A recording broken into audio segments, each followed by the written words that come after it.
Radio 1 ju prezanton ciklin e temave Mos u trishto. Sheriati është bujar.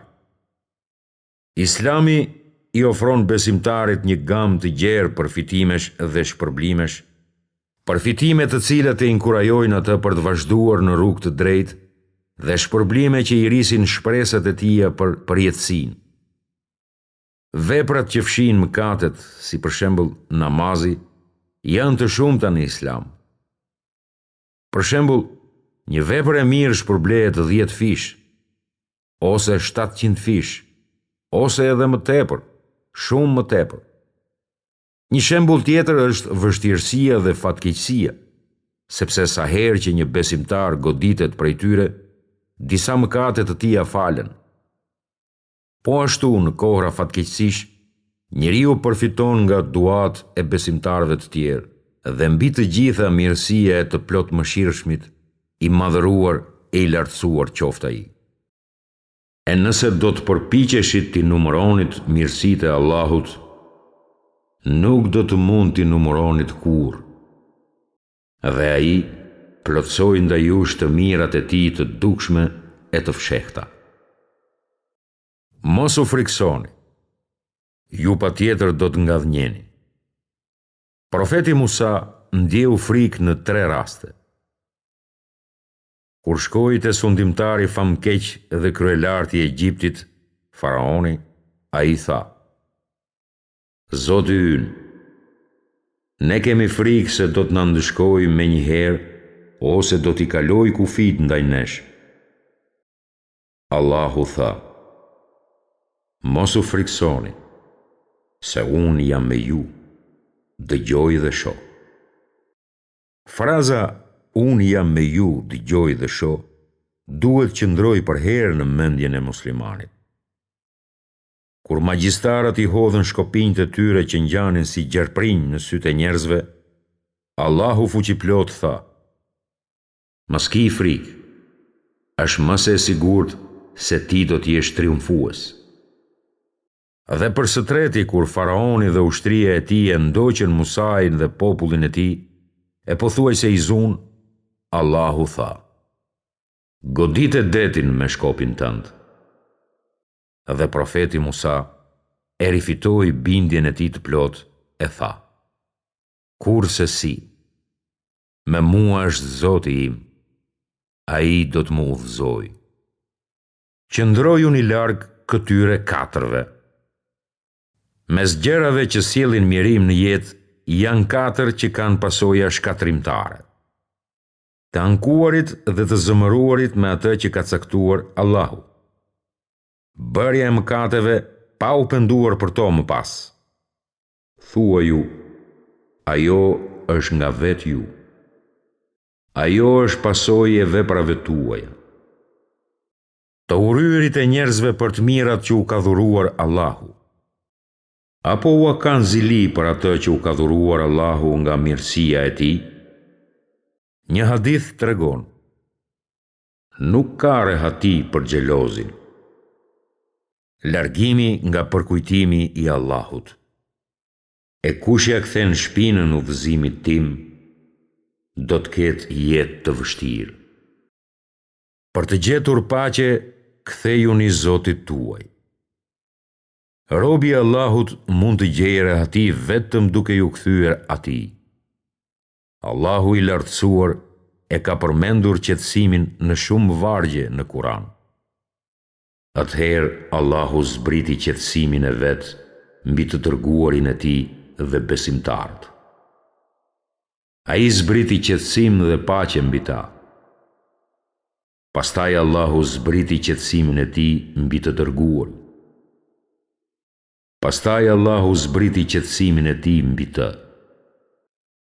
Qetësim do të thotë të kesh një zemër që është në paqe dhe zotëron besim të fortë në Allah.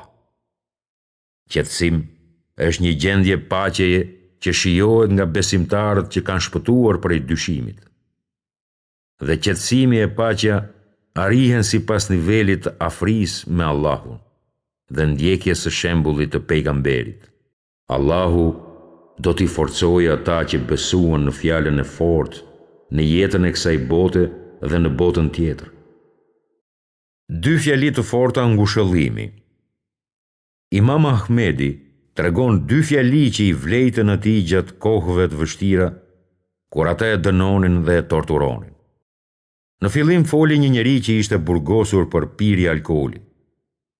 Ai e takoi Imam Ahmedin dhe tha: "O Ahmed, tregohu i qëndrueshëm, sepse do të kam gjykosin për të vërtetën në të cilën je duke ndjekur sunetin.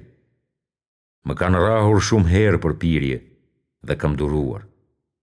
Një ajet kuranor thot: "Ndaj bëj durim, se premtimi i Allahut është i vërtet, e kursesitët mos luhasin ata që janë dyshues.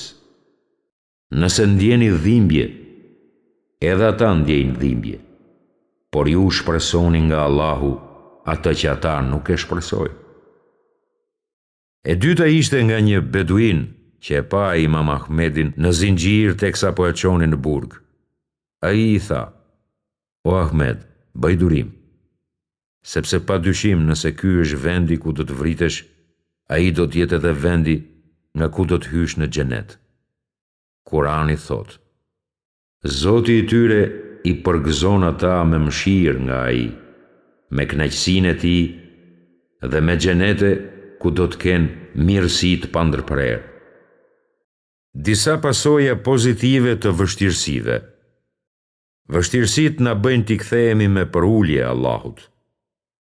Dikush ka thënë një herë: "Sa i përsosur është Allahu i cili e ka nxjerrë duan nga vështirësitë."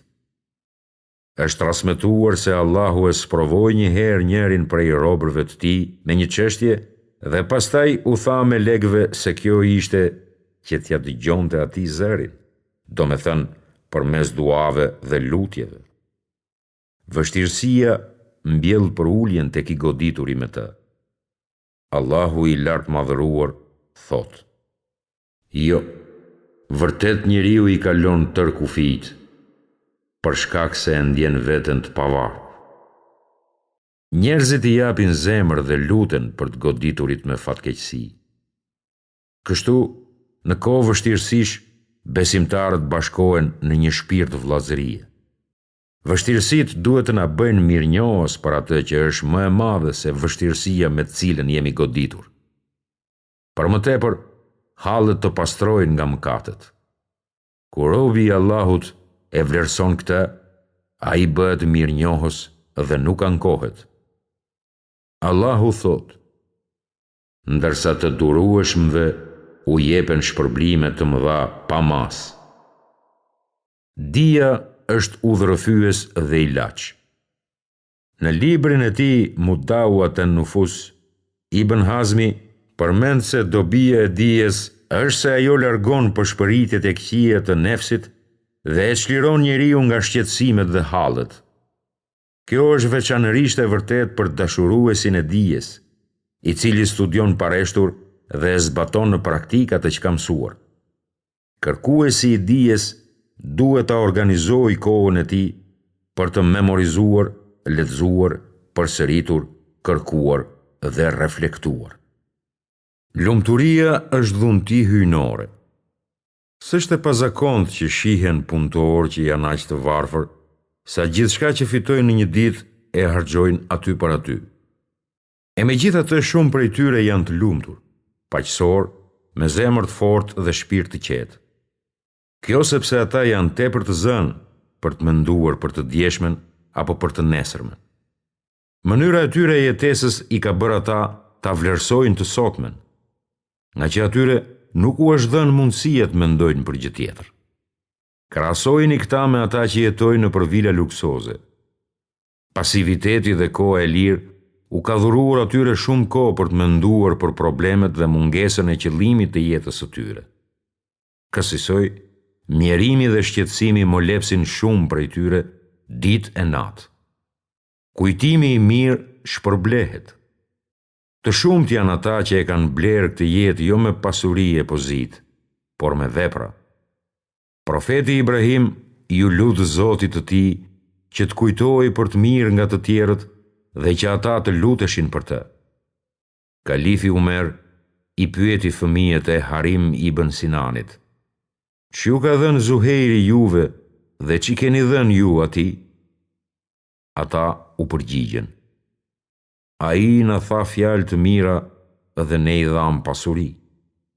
Umeri foli: Për Allah, ajo që i keni dhënë është shuar, ndërsa ajo që ai ju ka dhënë ka mbetur.